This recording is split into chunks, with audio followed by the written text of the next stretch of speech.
पूजा पाठ, कर्मकांड, ज्योतिष सीखने एवं सनातन धर्म से संबंधित वास्तु शास्त्र, जंत्र मंत्र, तंत्र, शास्त्रोक्त ज्ञान प्राप्त करने के लिए जुड़े हमारे इस चैनल से। नमस्कार मित्रों, बहुत बहुत स्वागत है आपका हमारे इस ज्योतिष शिक्षा के कार्यक्रम में, जिसका नित्य निरंतर आप अध्ययन कर रहे हैं। और तिथियों के क्रम में आज आपके लिए पंचमी तिथि का प्रभाव लेकर के आए हैं। यदि आपका जन्म पंचमी तिथि में हुआ है तो अवश्य ही आप गौर से सुनिएगा।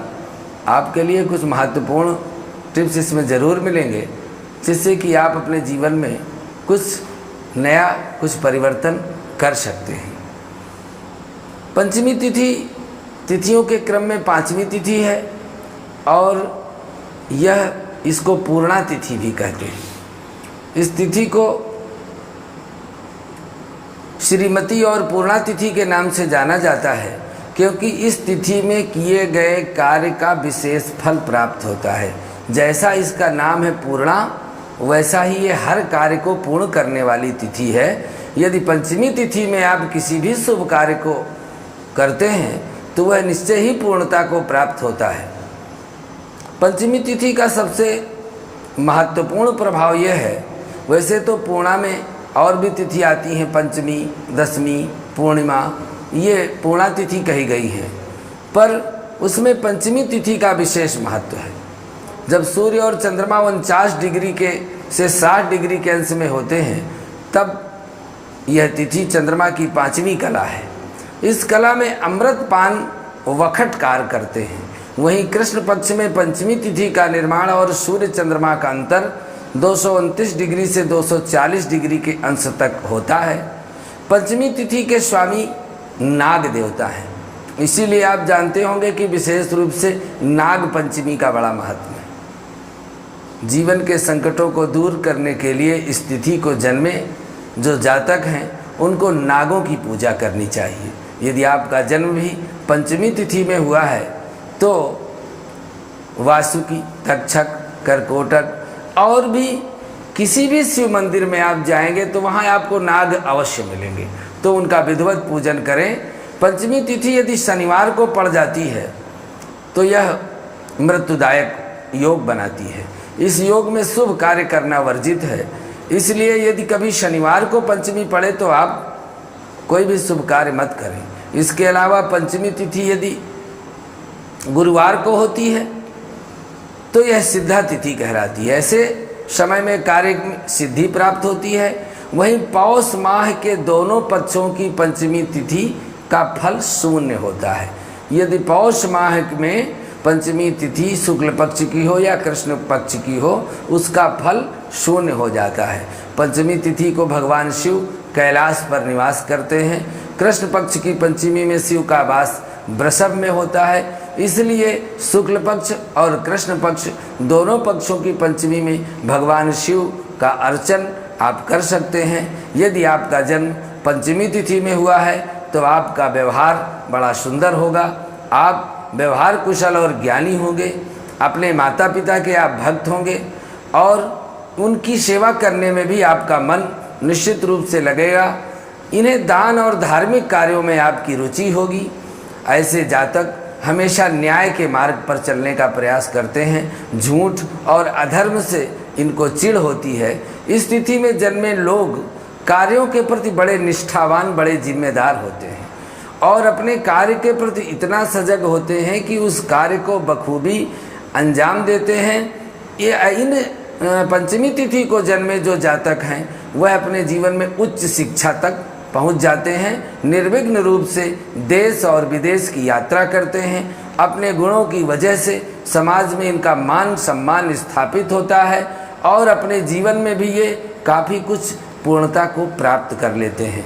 क्योंकि देखिए, जन्म तो संसार में सबका होता है, लेकिन कोई भी पूर्ण नहीं है।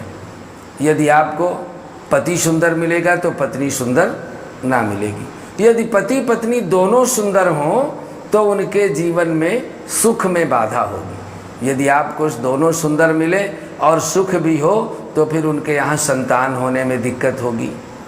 यदि दोनों सुंदर हैं शिक्षित भी हैं, संतानवान भी हैं, धनवान भी हैं, तो निश्चित रूप से वह अस्वस्थ होंगे, रोग आदि दुखों से ग्रसित होंगे। इस तरह से इन पंचमी तिथि में जो जन्मे जातक हैं वह अपने जीवन में अपनी पूर्णता को अवश्य प्राप्त करते हैं। उनके पास धन, सुख, विद्या, बुद्धि, ज्ञान, संतान, लगभग सब सुखों की उपस्थिति होती है। वैसे तो पंचमी तिथि सभी प्रवृत्तियों के लिए उपयुक्त मानी गई है, लेकिन इस तिथि को किसी को भी ऋण नहीं देना चाहिए। यदि आप किसी को इस दिन पैसा दे देते हैं तो फिर वह पैसा वापस प्राप्त नहीं होता है। जिसको देकर कभी वापस न लेना हो तो आप उसको दे सकते हैं। शुक्ल पक्ष की पंचमी में आप शुभ कार्य नहीं कर सकते। इसके अलावा किसी भी कृष्ण पक्ष की पंचमी में कटहल, बेला और खटाई आदि का सेवन नहीं करना चाहिए।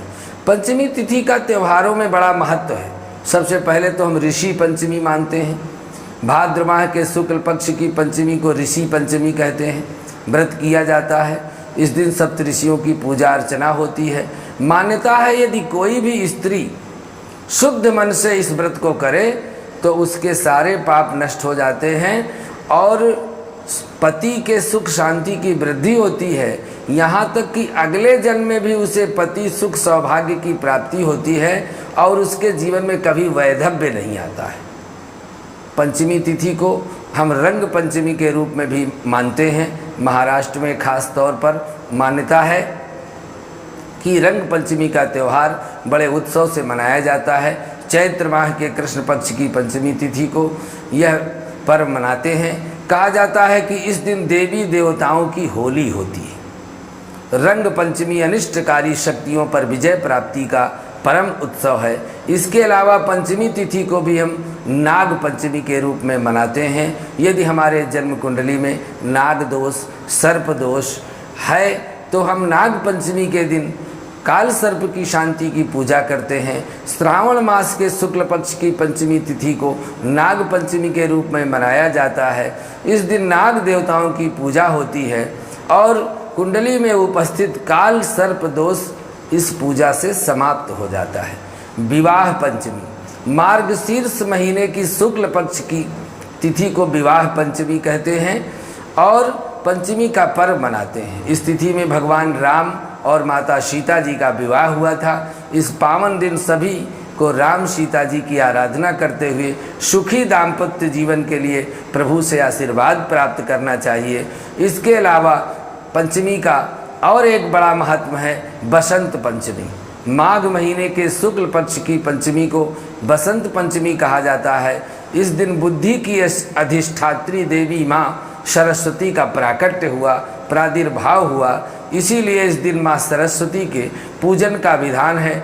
गृह प्रवेश से लेकर नए कार्य की शुरुआत करने के लिए, किसी भी वैवाहिक सूत्र बंधन में बंधने के लिए, किसी भी उपनयन संस्कार आदि के करने के लिए बसंत पंचमी बहुत श्रेष्ठ दिन है। विशेष रूप से जिनको विद्या अध्ययन में दिक्कत हो रही है, बसंत पंचमी को वह विद्या की अधिष्ठात्री देवी का पूजन करें और इसके बाद अपना नामकरण किसी विद्यालय में कराते हैं। जो विद्यार्थी जीवन में कमज़ोर हो वह बसंत पंचमी को अपना नामांकन यदि किसी विद्यालय में कराते हैं तो निश्चित रूप से उनके विद्या अध्ययन की बाधाएं दूर होती हैं। इसके अलावा सौभाग्य पंचमी कार्तिक मास के शुक्ल पक्ष की पंचमी को सौभाग्य पंचमी के रूप में मनाया जाता है। इस दिन धन की अधिष्ठात्री देवी लक्ष्मी जी की पूजा होती है और यह पूजन व्यापारियों के लिए बहुत श्रेष्ठ है। जो व्यापारी इस कार्तिक मास में सौभाग्य पंचमी के दिन भगवती लक्ष्मी का यह व्रत पूजन करते हैं उनके यहाँ धन का आवागमन उत्तरोत्तर बढ़ता रहता है। इसके अलावा एक पंचमी का पर्व चैत्र माह शुक्ल पक्ष की पंचमी को लक्ष्मी पंचमी के रूप में जानते हैं। इस दिन माँ लक्ष्मी की पूजा की जाती है और इस तिथि को व्रत रखने से घर में सुख, समृद्धि, धन धान्य की वृद्धि होती है। इस तरह से यह पंचमी तिथि हमारे जीवन में बहुत महत्वपूर्ण तिथि है और इस तिथि को किए गए सभी प्रकार के मंगल कार्य निश्चित रूप से सफल होते हैं। आज के लिए बस इतना ही। अगले भाग में आपसे पुनः मिलते हैं। आपको यदि यह कार्यक्रम हमारा अच्छा लगता है तो निश्चित रूप से आप हमारे उत्साहवर्धन के लिए कमेंट बॉक्स में आप ज़रूर इस विषय में कुछ लिख सकते हैं। हमें खुशी होगी कि हमारा श्रम, हमारा परिश्रम आपके लिए उपयोगी हो रहा है। आज के लिए बस इतना ही। अगले भाग में पुनः मिलते हैं। नमस्कार।